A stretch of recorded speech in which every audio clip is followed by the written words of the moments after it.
세 번째, 교회 직분자란 무엇인가 안내해 드리겠습니다. 하나님 앞에서 행하는 모든 일이 다 하나님 나라를 위한 일일 수가 있습니다. 그 중에서도 교회 직분자는요, 조직교회를 집중해서 섬기도록 세워진 사람을 의미합니다. 크게 직분자는 성경에 근거하면 두 가지를 하는 사람인데, 첫 번째는 교회를, 주님의 몸된 교회를 세우는 사람입니다. 에베소서 4장 11절 12절은 이렇게 말하고 있어요. 그가 어떤 사람은 사도로, 어떤 사람은 선지자로, 어떤 사람은 복음 전하는 자로, 어떤 사람은 목사와 교사로 삼으셨으니 이는 성도를 온전하게 하여 봉사일을 하게 하며 그리스도의 몸을 세우려 하심이라. 주님께서 여러 직분자를 세우셨는데 그 이유는 그리스도의 몸을 세우려고, 즉 교회를 세우려고 직분자를 세우셨대요. 바로 교회를 세우는 일을 하는 사람이 직분자입니다. 두 번째로는요, 직분자에 관계된 성경 구절을 보면 일과 관련돼서 기록하고 있어요. 즉, 일을 하도록 세운 사람입니다. 예를 들어서 디모데전서 3장 1절에 보면 이렇게 말합니다.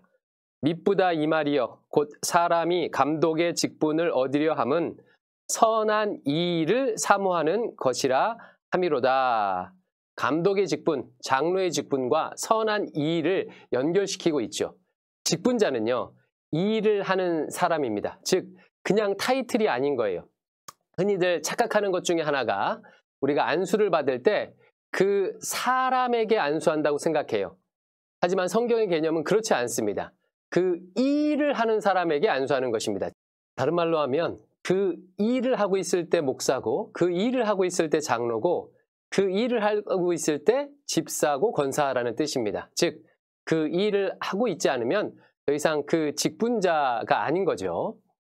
그러나 우리 한국은 호칭 문화를 사용하기 때문에 한번 목사면 계속 목사님, 한번 장로님이면 장로님이라고 부르고 그런 문화가 있습니다. 하지만 성경의 개념은요, 이 일을 하고 있기 때문에 직분을 부여한다는 거 여러분 기억하시기 바랍니다.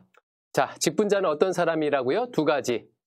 교회를, 조직교회를 세우도록, 주님의 몸된 교회를 세우도록 세운 사람이다. 두 번째로는요, 일을 하도록 세운 사람이다. 타이틀이 아니라 일을 하도록 세우는 사람이다 라는 것을 기억하시기 바랍니다. 그러므로 이 직분에는요, 역할의 차이만 있을 뿐이지 신분의 차이가 있는 것이 아닙니다. 이것도 직분자와 관련해 아주 중요한 개념인데요. 고린도전서 12장 5절은 이렇게 말해요. 직분은 여러 가지나 주는 같으며.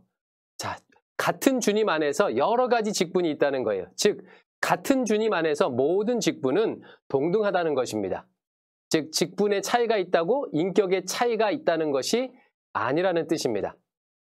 하지만 그렇다고 해서요, 우리 직분자들을 함부로 대하거나 그렇게 하면 안 되겠죠. 성경은 동시에 또 무엇을 가르치냐면 직분자를 존경하고 존중하라고 또한 가르치고 있습니다.